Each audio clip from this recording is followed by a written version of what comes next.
जिल्हा यवतमाळ इथून आहे। मी government polytechnic Amravati department of pharmacy इथे शिकत आहे। तर मी आज लॉकडाऊन शाप की वरदान या विषयावर बोलणार आहे।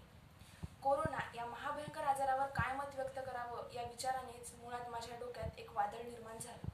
या महाभयंकर आजाराला आज संपूर्ण जग हतबल झालं। सुरुवात कुठून झाली आणि शेवट कसा होईल याचा अंदाजा घेणं आज तरी कोणालाही शक्य नाही। तसं पाहता जगाच्या वैद्यकीय तुलनेत भारत खूपच मागे आहे, पण असं असलं तरीही आज आपला देश या महाभयंकर आजाराला समर्थपणे सामना करण्यास सज्ज झाला आहे।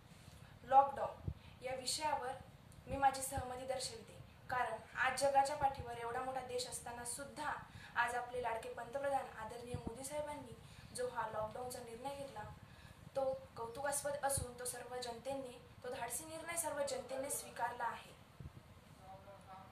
आणि हे सर्व जनतेसाठी वरदानच ठरू शकते। का तर या प्राणघातक विषाणूचे संसर्ग वाढण्यासाठी पंतप्रधानांनी 22 मार्च ते 14 एप्रिल पर्यंत जे लॉकडाऊन जाहीर केले, 8 किंवा 15 दिवस नाही तर चक्क 21 दिवस घरात बसून राहायचे। आता या दिवसांना सामोरे कसे जायचे? आज जर या विषाणूचा संसर्ग वाढला तर आपली लोकसंख्या कितीतरी ढासळेल, कितीतरी लोक मृत्युमुखी पडतील। आज जर नियमांचे पालन केले तरच पुढचा दिवस पाहता येईल।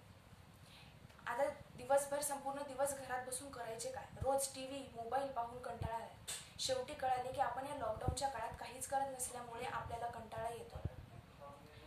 मग ठरवले की ज्या गोष्टींसाठी वेळ मिळत नव्हता त्यांची यादी केली, वेगवेगळे चित्र काढून बघले, त्यांचे निरीक्षण केले, कारण या छोट्या छोट्या गोष्टीत खूप काही दडलेलं असतं। घरच्यांना संवाद साधण्यापासून त्यांचे मत जाणून घेणे, त्यांच्या मतांशी एकरूप होणे, एकमेकांशी संवाद साधणे, हे सर्व गोष्टी लॉकडाऊनमुळे झाल्या।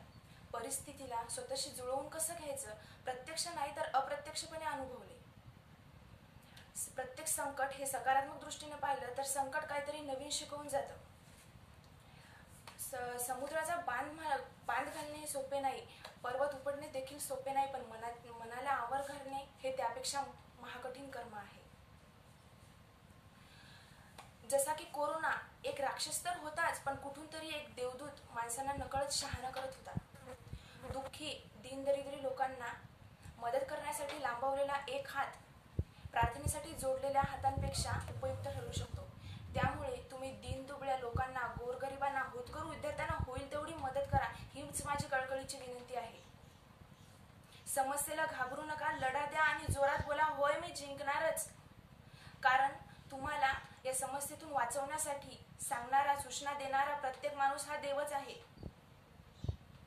एवढंच सांगते की लॉकडाऊन माझ्या मते वरदानच आहे आणि वरदानच राहणार।